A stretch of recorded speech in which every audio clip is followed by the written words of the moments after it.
Welcome back to my channel. दोस्तों, एक जो है बहुत इंपॉर्टेंट क्वेश्चन पूछा जाता है जो कि आपका है बीएड से रिलेटेड। ठीक है, बीएड और डीएलएड में भी ये क्वेश्चन जो है पूछा जाता है कि ज्ञान मीमांसा के शैक्षिक निहितार्थ का उल्लेख कीजिए, या फिर ये भी पूछा जाता है आपसे कि ज्ञान मीमांसा क्या है। ठीक है, तो ये जो है क्वेश्चन है, इसका आंसर जो हम लोग देखने वाले हैं। ठीक है, तो इसमें जो देखिए कुछ इस तरीके से हमने इस क्वेश्चन के आंसर को जो है लिखा है, ताकि अगर आपका जो है शॉर्ट में आए तो भी जो है 2-3 पॉइंट आप लिख सकें। ठीक है, अगर आपका लॉन्ग में भी क्वेश्चन का आंसर अगर आपसे पूछे तो भी आपको अब जो है इसको लॉन्ग में भी अच्छे से लिख पाएँ। ठीक है, तो इसमें जो है कई सारे पॉइंट हैं, मैं आपको बताऊंगा कि कितने पॉइंट आपको लिखने हैं। ठीक है, शॉर्ट में अगर आए तो आप जो है 3 पॉइंट ज़्यादा से ज़्यादा लिख सकेंगे। ठीक है, तो भी आपका जो है अच्छा आपका नंबर मिल जाता है। ठीक है, तो सबसे पहले हेडिंग लिखेंगे कि ज्ञान मीमांसा, यानी कि एपिस्टेमोलॉजी के शैक्षिक निहितार्थ। ठीक है, शैक्षिक निहितार्थ क्या होते हैं, उसके बाद जो है पॉइंट बाय पॉइंट हम जो है इसको जानेंगे। ठीक है, तो लिखेंगे कि ज्ञान मीमांसा, जिसे एपिस्टेमोलॉजी भी कहा जाता है, ज्ञान के स्वरूप, स्रोत, सीमाओं और प्रामाणिकता का अध्ययन करती है।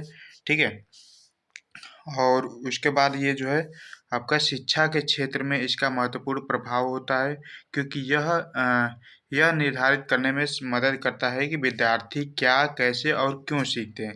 इसके प्रमुख शैक्षिक निहितार्थ निम्नलिखित हैं। ठीक है, इसके अब जो है शैक्षिक निहितार्थ देख लेते हैं कि ये जो है आपका क्या इसमें जो है बोला जाता है ना। तो सबसे पहला जो है हेडिंग डालेंगे आप लोग कि ज्ञान का स्वरूप और उद्देश्य। ठीक है, इसमें जो है लिखेंगे कि देखिए बीएड में क्या होता है ना कि तो आप आपका जो है पॉइंट बाय पॉइंट लिखेंगे तो आपको जो है अच्छे नंबर मिलते हैं।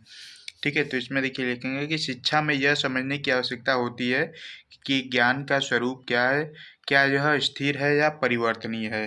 ठीक है, इसमें जो है दूसरा पॉइंट लिखेंगे कि इसमें जो है पाठ्यक्रम निर्माण और शिक्षण पद्धति तय करने में सहायता मिलती है।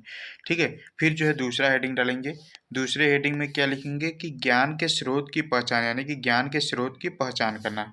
ठीक है, इसमें लिखेंगे कि शिक्षक और विद्यार्थी के लिए यह जानना महत्वपूर्ण है कि ज्ञान अनुभव से आता है या फिर तर्क से। ठीक है, और अनुभव से जो ज्ञान आता है उसे जो है अनुभववाद बोला जाता है, और जो तर्क से ज्ञान आता है उसके जो है युक्तिवाद बोला जाता है।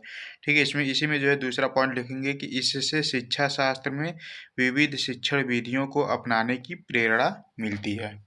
ठीक है, इतनी बात समझ में आई आपको। उसके बाद जो है नेक्स्ट पॉइंट लिखेंगे, अगला हेडिंग डालेंगे आपका ये जो है सत्य और विश्वास का मूल्यांकन। ठीक है, सत्य और विश्वास का जो है मूल्यांकन लिखेंगे। ठीक है, इस हेडिंग में क्या, इस हेडिंग के अंतर्गत भी 2 पॉइंट लिखेंगे कि विद्यार्थियों को यह सिखाना कि किसी सूचना या ज्ञान को कैसे परखा जाए और उसका विश्लेषण कैसे किया जाए। ठीक है, ये जो है आपका सत्य और विश्वास के मूल्यांकन के अंतर्गत आएगा। ठीक है, उसके बाद जो है दूसरा पॉइंट लिखेंगे। सभी में जो है 2-2 पॉइंट लिखेंगे, उतना जो है काफ़ी है। ठीक है, यह आलोचनात्मक चिंतन यानी कि क्रिटिकल थिंकिंग को प्रोत्साहित करता है। ठीक है, उसके बाद जो देखिए जो है नेक्स्ट पॉइंट आपका हेडिंग डालेंगे कि आपका शिक्षण विधियों पर प्रभाव। ठीक है, शिक्षण विधियों पर इसका क्या प्रभाव पड़ता है। ठीक है, तो इसमें लिखेंगे कि यदि ज्ञान को अनुभव और प्रयोग से अर्जित किया जाता है तो गतिविधि आधारित शिक्षण को अपनाना चाहिए। ठीक है, यदि ज्ञान तर्क और विचार से प्राप्त होता है तो चर्चा और वाद विवाद को शिक्षण का हिस्सा बनाया जाना चाहिए। ठीक है, फिर जो है अगला हेडिंग लिखेंगे, अगला हेडिंग डालेंगे कि निर्णय लेने और समस्या समाधान कौशल। देखिए शॉर्ट में अगर आपसे पूछा जाता है तो 4 पॉइंट लिखेंगे, उतना जो है काफ़ी होता है आपके लिए। ठीक है, क्योंकि 10 नंबर के ही क्वेश्चन आते हैं, कभी कभी 5 नंबर के जो है पूछे जाते हैं। ठीक है, तो इसमें जो है 4-5 पॉइंट जो है 4 पॉइंट काफ़ी होते हैं। अगर आपका लॉन्ग में पूछा जाता है तो आप जो है जैसे देखिए इसमें जो हमने 7 पॉइंट लिया हुआ है, तो ज़रूरत नहीं कि आपको सातों पॉइंट याद हो। ठीक है, 1-2 पॉइंट भूल भी जाएंगे तो कोई दिक्कत नहीं है, कम से कम 4 पॉइंट जो है आपको लिखना होगा। ठीक है, देखिए 5वां हेडिंग डालेंगे कि शिक्षण लेने और समस्या समाधान कौशल। ठीक है, इसमें लिखेंगे कि ज्ञान मीमांसा यह सिखाती है कि शिक्षा केवल सूचनाएं याद करने की तक सीमित नहीं होनी चाहिए, बल्कि विद्यार्थियों में तार्किक सोच और समस्या समाधान कौशल विकसित करना चाहिए। ठीक है, फिर जो है अगला हेडिंग डालेंगे शिक्षक विद्यार्थी संबंधों पर प्रभाव, यानी कि शिक्षक का विद्यार्थी के प्रति जो संबंध है उस पर जो है क्या प्रभाव पड़ेगा। ठीक है, तो इसमें देखिए लिखेंगे कि शिक्षक को यह समझना आवश्यक है कि सभी विद्यार्थी एक ही प्रकार से नहीं सीखते, क्योंकि उनके ज्ञान के स्रोत अलग अलग हो सकते हैं। ठीक है। इस उसके बाद नेक्स्ट पॉइंट लिखेंगे इसमें कि इससे व्यक्तिगत शिक्षा यानी कि पर्सनलाइज्ड लर्निंग को बढ़ावा मिलता है। ठीक है। फिर जो है अगला हेडिंग डालेंगे कि तकनीक और आधुनिक शिक्षा प्रणाली में भूमिका, यानी कि तकनीक और आधुनिक शिक्षा प्रणाली में क्या भूमिका है इसकी। तो इसमें देखिए लिखेंगे कि डिजिटल शिक्षा और ऑनलाइन लर्निंग प्लेटफॉर्म में ज्ञान मीमांसा की भूमिका महत्वपूर्ण है, क्योंकि यह निर्धारित करने में मदद करता है कि कौन सा स्रोत विश्वसनीय है और किस प्रकार की शिक्षा प्रभावी होगी।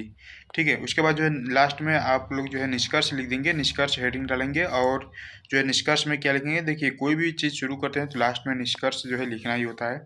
इससे जो है आपको अच्छे नंबर मिलते हैं। ठीक है। और जो कॉपी चेक करने वाला होता है तो वो समझ जाता है कि पूरा ऊपर जो है बच्चे ने पूरा जो है आपका अच्छे से डिफाइन किया हुआ है और लास्ट में जो है निष्कर्ष निकाल के लिखा हुआ है। तो निष्कर्ष में देखिए लिखेंगे कि ज्ञान मीमांसा शिक्षा के मूल सिद्धांतों को समझने में सहायता करती है और प्रशिक्षण की पद्धतियों को वैज्ञानिक एवं तार्किक दृष्टिकोण प्रदान करती है। यह विद्यार्थियों को जिज्ञासु, तार्किक और नवोन्मेषी यानी कि नई नई चीज़ें जो है आपका एक्सप्लोर करने में बनाने के लिए प्रेरित करती हैं, जिससे वे केवल रटने के बजाय सही अर्थों में शिक्षित बन सकें। ठीक है। तो ये जो है आपका जो है ये क्वेश्चन का आंसर है। ज्ञान मीमांसा से संबंधित बहुत सारी चीज़ें पूछा जाती है, जैसे कि पूछा गया जाएगा कि ज्ञान मीमांसा क्या है। ठीक है। ज्ञान मीमांसा से आप क्या समझते हैं, ऐसे भी पूछा जाता है। ज्ञान मीमांसा के शैक्षिक निहितार्थ का उल्लेख कीजिए। ठीक है। ज्ञान मीमांसा का शिक्षा में क्या महत्व है। ठीक है। तो सारे क्वेश्चन के आंसर जो है आपको एक ही है। ठीक है। ज्ञान मीमांसा से संबंधित अगर चीज़ें पूछी जाती है तो आपको जो है इतना जो है लिखना होता है। ठीक है। और ज्ञान मीमांसा से जो है हर साल क्वेश्चन आते हैं, कभी शॉर्ट में कभी लॉन्ग में, थोड़ा बहुत जो है हर जगह जो है पूछे जाते हैं। ठीक है। तो आई होप कि आपको ये वीडियो पसंद आएगा। प्लीज़ वीडियो को लाइक कीजिएगा, अपने दोस्तों के साथ भी शेयर कीजिएगा। ऐसे ही सभी टॉपिक पर आपको हमारे चैनल पर वीडियो मिलती रहेंगी। बीएड से रिलेटेड जितनी भी चीज़ें हैं सारी चीज़ें आपको अच्छे से क्लियर हो जाएंगी।